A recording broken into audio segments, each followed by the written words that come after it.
goodness.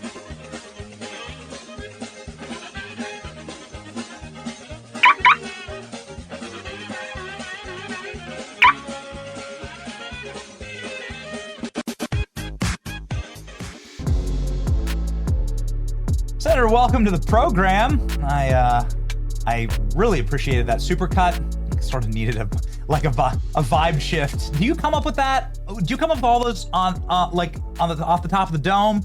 And also, man, I want to be able to call Bernie Sanders an ignorant slut.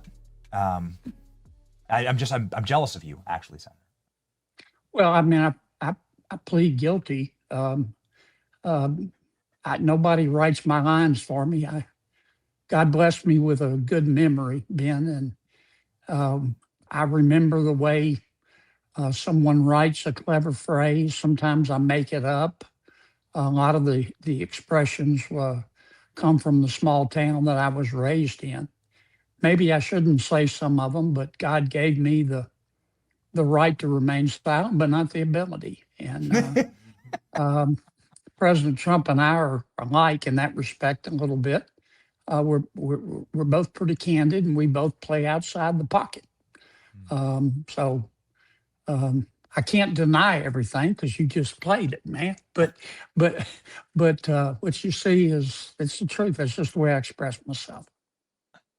Some of the things that you brought up were some scandals that are now being featured by the White House, Senator. I'm sure perhaps you've seen this, but now the White House is featuring the Lewinsky scandal, the Hunter Biden crack cocaine scandal, and some of the larger scandals of Democrat presidents. No, boys, this isn't the one. Come on, yeah, ALX. There you go. Yeah, scroll down to the events timeline. Yeah, well, no, ALX will help you out. It seems to be like honesty from this White House as my team's getting this together. It seems to be like the honesty that the American people have always wanted out of politics. There you go, buddy. There you go. Here we go. The Bill Clinton sex scandal, the Muslim Brotherhood visit, and the crack cocaine scandal for the Biden White House is now proudly featured on the White House website.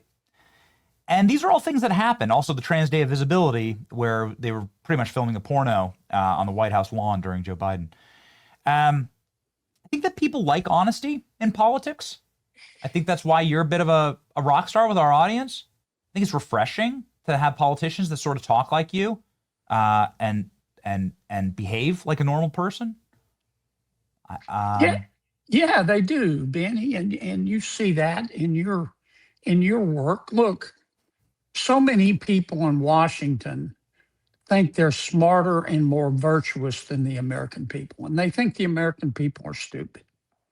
Now, it's true that most Americans don't read Aristotle every day because they don't have time. They're too busy earning a living. They get up every day, they go to work, obey the law, pay their taxes, try to do the right thing by their kids, but they get it. And they've known for years that politicians in Washington bubble wrap it, or in some cases just lie. President Trump came along, and look, you know President Trump. I mean, he grows anxious when he has an unexpressed thought. Now, that is in politics. That's a plus and a minus. I've told him before, as Mr. President, I told him this early in his first term. I said, people hang on your every word. So you do have to be careful what you say. But on the other hand, I think most Americans find his transparency refreshing. I remember when President Biden wouldn't, he wouldn't give a press conference. No one could ever talk to him. President Trump talks to the American people 2 or 3 times a day. And he's very unique in that respect. He's also very candid. And I think he understands that candor is a mighty weapon. I would never put myself at the level of President Trump, but I do think we have that in common. We both say exactly what we think. And frankly, we both don't get enough credit for the things that we don't actually say, but could say. you brought up Joe Biden, and since now we have the White House set here, and you are on the Judiciary Committee, so Yep. perhaps perhaps you can illuminate for us what exactly happened with that cocaine in the White House. We'll never know unless the Justice Department tells us. We'll probably never know who leaked a draft of the Dobbs decision from the from the U.S. Supreme Court. They've covered that up. I'm sure someone at the Supreme Court said no, don't go any further because they don't want to undermine the legitimacy of the Supreme Court. I think what they don't realize is that by not telling people what they can see about what they can see with their own eyes, that you undermine the legitimacy of the court. But the American people, they're just tired of the games. Here's what the American people see, Ben. They see too many people at the top getting bailouts, and they see too many people at the bottom getting handouts. And the people in the middle who carry the country on their backs get the bill. And they are sick of it. And President Trump came along and started talking about that. And he hasn't stopped, and I think our country is better for it. You say it undermines the legitimacy of the Supreme Court, and I can see the argument and the rationale from that, from uppity and scared of their own shadow Supreme Court justices. I can see how that argument would hit. But it's something to undermine the legitimacy of the court. It's a totally separate thing to use the federal government's spying powers to spy on senators. And that's what's happening right now. That's a wild scandal that's unraveling from your colleague and the man in charge of the Judiciary Committee, Chuck Grassley. And some of the people, some of the individuals who've been pro-spying actually by the federal government and pro-FISA courts, like Lindsey Graham, are the ones who are being spied on. And this seems to have, I think it should hit like a bombshell inside of the Senate. Can you explain, Senator, what's happening here? I'll try. I watched it happen. Let me go back to the Supreme Court just for a second, Ben. Please. Look, the American people saw the Dobbs decision leaked. And for the Supreme Court not to tell the American people who leaked it, and for the American people not to be able to see that that person is punished, undermines the integrity of the Supreme Court. That's the point I was trying to make. Of course. In terms of your question about the senators, it's just one more chapter in a disgusting saga.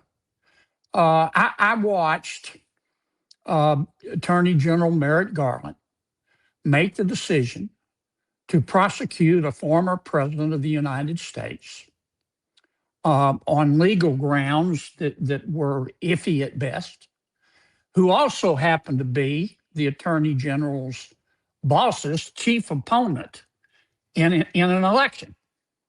The press calls it lawfare. It's just weaponization by your justice system. That's not supposed to happen in America. That happens in countries whose Powerball jackpot is 287 chickens and a goat. It doesn't happen in America. And that wasn't the only instance of lawfare. Ms. James in New York, the district attorney in Georgia, Jack Smith. And it wasn't just directed at President Trump.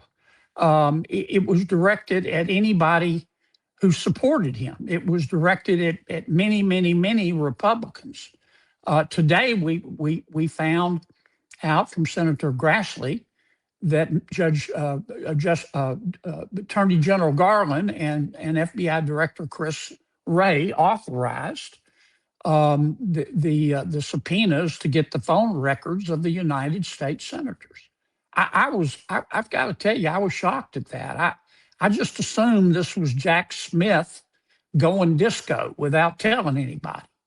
But it was signed off by people at the very top. Now, I don't know what's going to happen criminally. I know the Attorney General and the FBI is looking at it. I can tell you what's going to happen civilly.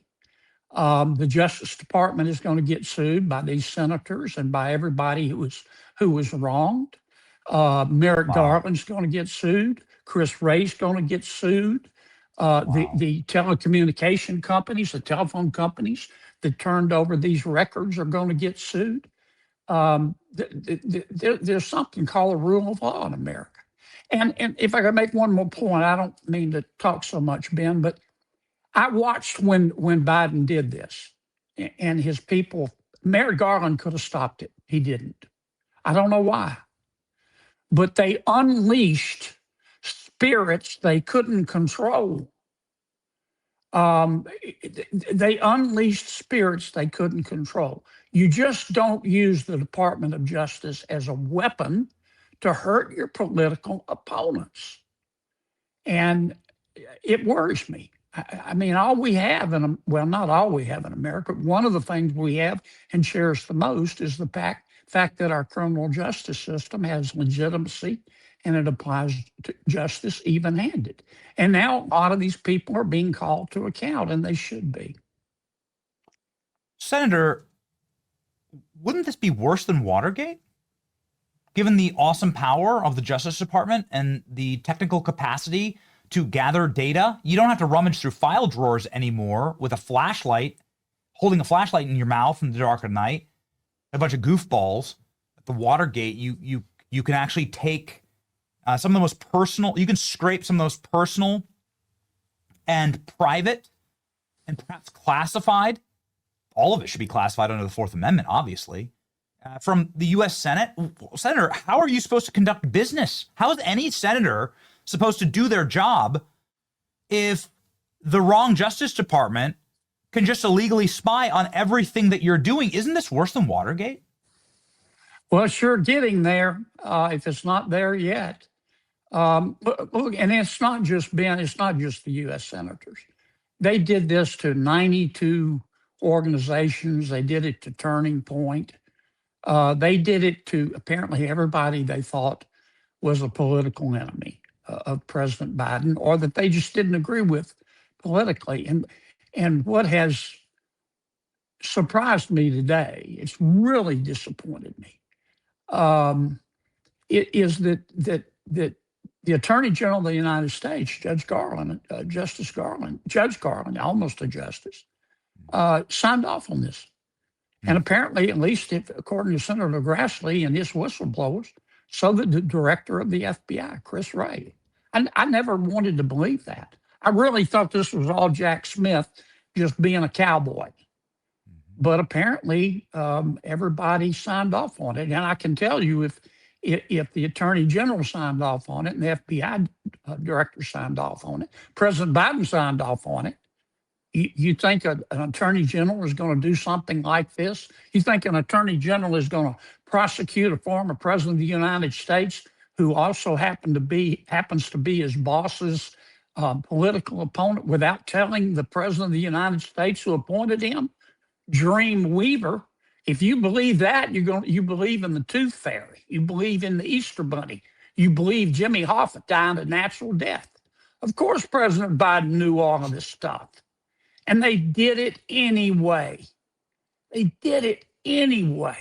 They ought to put a bag on their heads, man, for what they did to the institutions of this country. Yeah, it's wild to watch the reversal, because at the top of the show, we were covering how Pam Bondi is herself firing off quite a few letters right now to members of Congress. Nancy Pelosi is one of them. Gavin Newsom's another, because there are Democrat governors and Democrat governors and lawmakers across the country that are now threatening, I guess out of total and complete suicidal desperation, to arrest ICE agents. So they're going to take their local cops in San Francisco or Chicago, and they're going to arrest federal agents. And this seems like a really stupid thing. You have a book out with the same title, How to Test Negative for Stupid. But this seems like maybe the dumbest thing I've seen this side of Merrick Garland signing off on a spy warrant for U.S. senators that voted for him. Your reaction to this news? Well, if it wasn't for double standards in Washington, D.C., there wouldn't be any standards at all.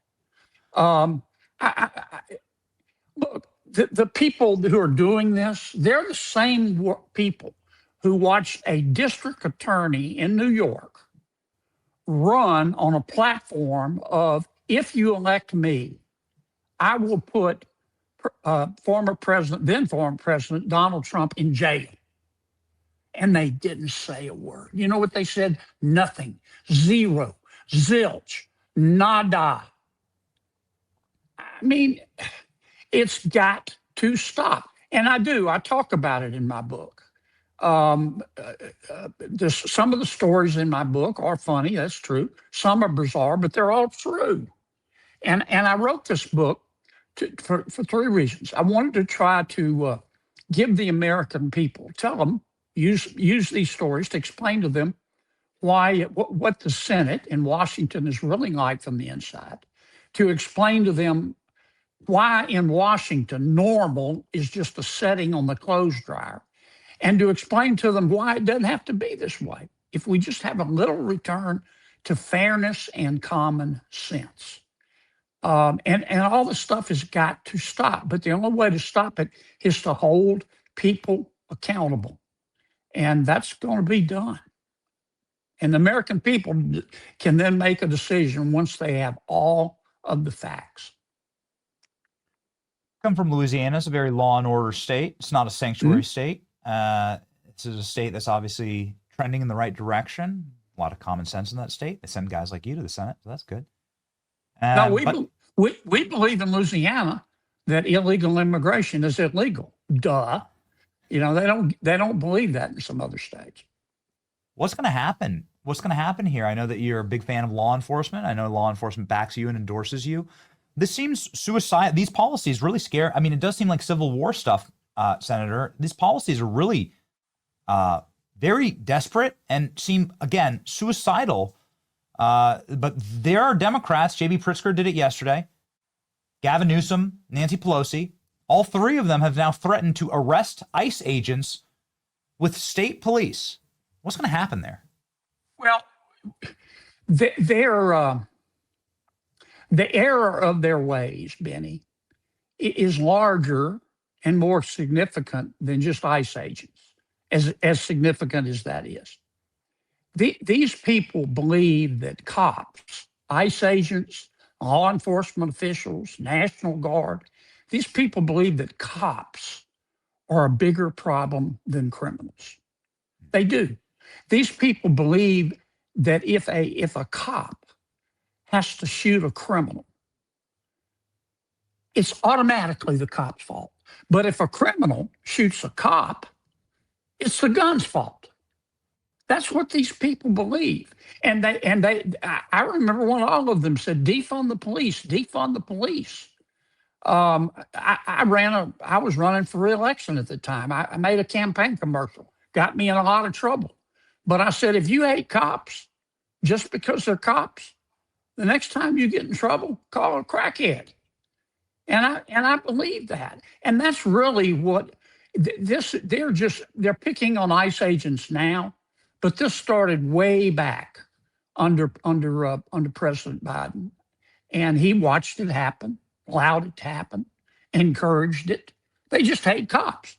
And once again, they think cops are a bigger problem than criminals. Now, in terms of illegal immigration, the American people support immigration, legal immigration. They don't support illegal immigration. They see the southern border like they see their front door.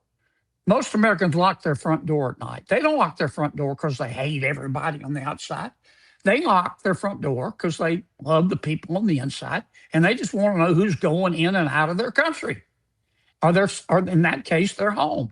And that's how they see illegal immigration. But these howdy-doodies that you're talking about, that's not. They think that if you support a secure border, that vetting people at the border is racist. You're a racist. You're a Nazi. It's not racist. It's prudent. Every other country does it. When it comes to double standards, something that is playing out live right now, Senator, and I don't know if you have a confidence monitor or can see the screen, but it's really a delightful thing to watch. Here's the courthouse in Virginia where Letitia James has been arraigned. She's currently in the act of being arraigned. I know you just mentioned her in your last answer. And I want to get your message to Letitia James. given the fact that she's now being charged with potentially 30 years in prison for the crimes that she accused President Trump of. Seems to be God's irony, and it's hilarious. But your take, Senator? Well, no one is either above or beneath the law. The law applies to all of us. Now, here's what Ms. James is accused of. When you go to the bank, and you know this, Benny, and get a mortgage, that mortgage is guaranteed by the federal government, which means it's guaranteed by the taxpayers in America, every single one of them. And if you lie on the mortgage application to get a lower interest rate by saying, I'm going to live in this home, when you're really not, it's a second home, or you're leasing it out, or it's a beach house. But if you lie to get a lower interest rate, you're defrauding the federal government, but more importantly, you're defrauding the American people. You're cheating. You're stealing. And it's serious. And I know it happens a lot, and it needs to be prosecuted more. But if Miss James did that, and she has the right to a defense, but if she did that, it's a crime, man, and it's serious. It's serious as 4 heart attacks and a stroke. And they can say, people can say, well, it's just political prosecution. She's going to have a right to prove that she didn't do it. But if she did do it, the law applies to her, and it applies to everybody, frankly, who commits fraud against the American people. You talked about how Louisiana is a law and order state and how it's going in the right direction. I'm here broadcasting in Florida. I agree, and there's so many good states, so many states that are moving in the right direction. We're talking about Letitia James. She's from New York. New York is not moving in the right direction. They are, by every right, weight, and measure, and every political prediction market, going to be electing a communist as the mayor of New York City. This is, of course, the center of capitalism around the world. This is a bit of a strange dichotomy there. Obviously, AOC is from New York City. What's going on in New York, Senator? It breaks my heart, man. I think New York is the greatest city in the world. And you've been to a lot of other cities, and I have too, man. I love New York. Here's what's going on. To win in New York, as you know, everybody's a Democrat.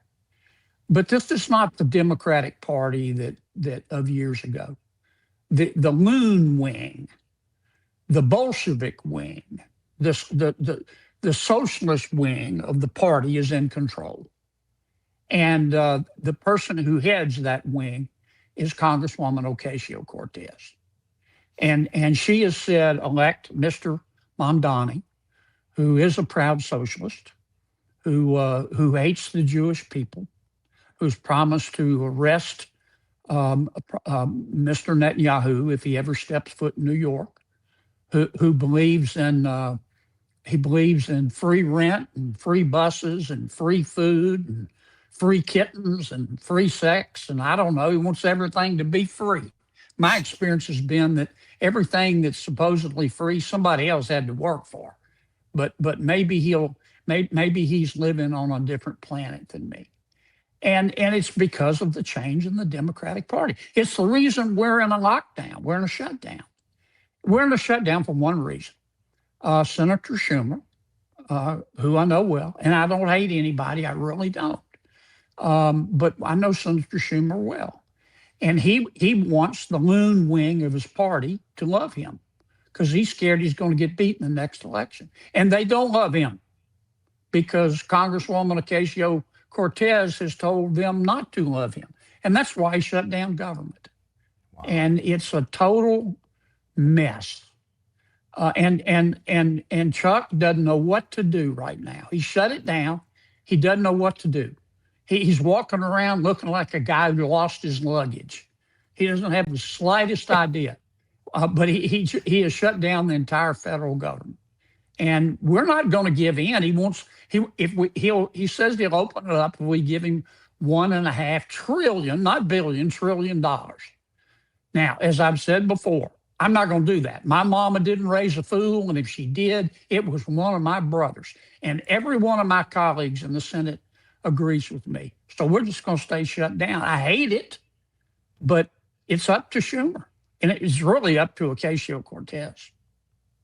This is one of the main promises of Zohran Mamdani, AOC, and presumably, I guess, Chuck Schumer now, since he's from New York, lives in New York, so he'll be living under these policies right here. Here's his website, and we seem to be the only show that really focuses on this, but I think it's worth focusing on. Mm-hmm. And it says that the main policy, the main platform for Zohran Mamdani is going to be taxing white people more in New York. He says it right there in black and white. It's time to tax whiter neighborhoods more. And not only is this patently illegal, obviously, and we've had Harmeet Dillon on to explain that, but also it's just blatantly racist. Is this what Chuck Schumer is shutting down the government for? Policies like this, Senator? He's shutting it down because he's scared to death of the loon wing of the party, illustrated by Mamdani, Mr. Mamdani, and Congresswoman Ocasio-Cortez. Look, these people, you bring up race, Benny. These people are obsessed with race.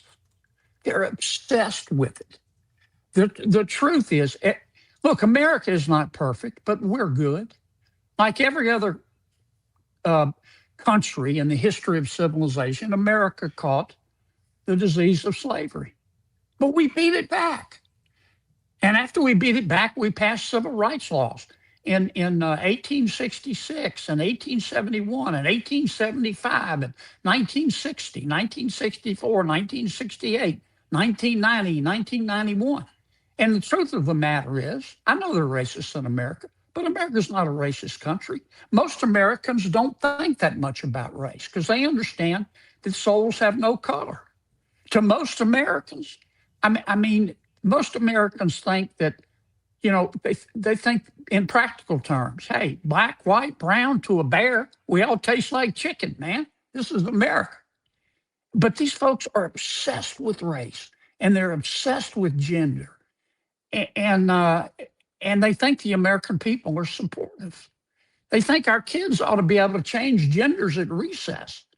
And somehow that's in the Constitution. I'm rather fond of the Constitution. I read it periodically. It doesn't say that. But you would have thought that after the last election, they would have learned something. Or at least they would have taken their meds or gone to therapy or put down the bong, but not so far. Now, as a politician, as a Republican, I guess I should be grateful. If I didn't know better, I'd think that Mamdani is a Republican plant. But it's bad. It's bad for New York, and it's bad for America. Yes, yes. Senator, I really appreciate your time. You did talk about how you have a relationship with Chuck Schumer and how lost he is. In closing here, I did want to just ask you, since you know him so well, what did he think about this sombrero meme? Like, what is he secretly like it? Is he secretly chuckling at this? Does he have a sense of humor? Or are they really that offended at this, Senator? I saw the meme. I knew immediately that it had come from President Trump. I think Chuck.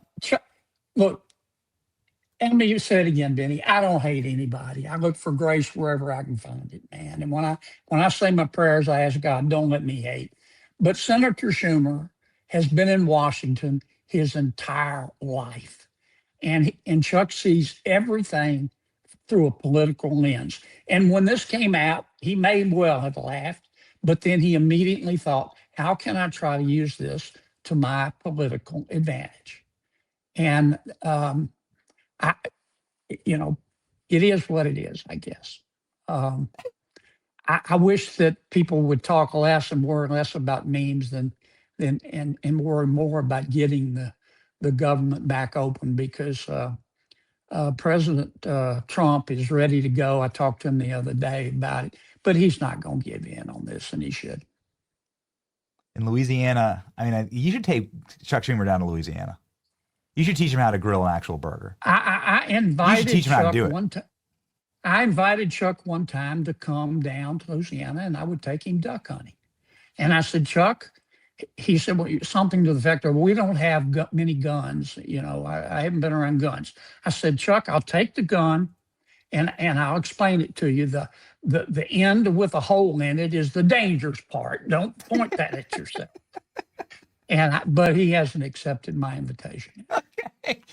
You can tell him not to put the cheese on the raw hamburger when you're grilling it. This is like a bad idea. Yeah, that was, you know, that's one I'm sure he wished he'd had back. Okay. Well, ladies and gentlemen, a man who has witnessed a lot of stupid in Washington, D.C., and who's actually regaled us with many stories on this live, but also in his book, How to Test Negative for Stupid and Why Washington Never Will. It has a 5 out of 5 stars here on Amazon. It's an Amazon Charts bestseller, and it's John Kennedy's new book. You should pick up a copy today and follow, of course, the great senator on social media here on X, where he has 1.6 million subscribers. The legend, and what I would argue is the most honest man in the Senate. That's what we're going to call him. The great Senator John Kennedy. Thank you, Senator. Thank you, Benny. You're a total baller, man. Thanks, Benny. I'm putting that on a shirt. Dude. We're playing that on repeat. You're a rock star, man.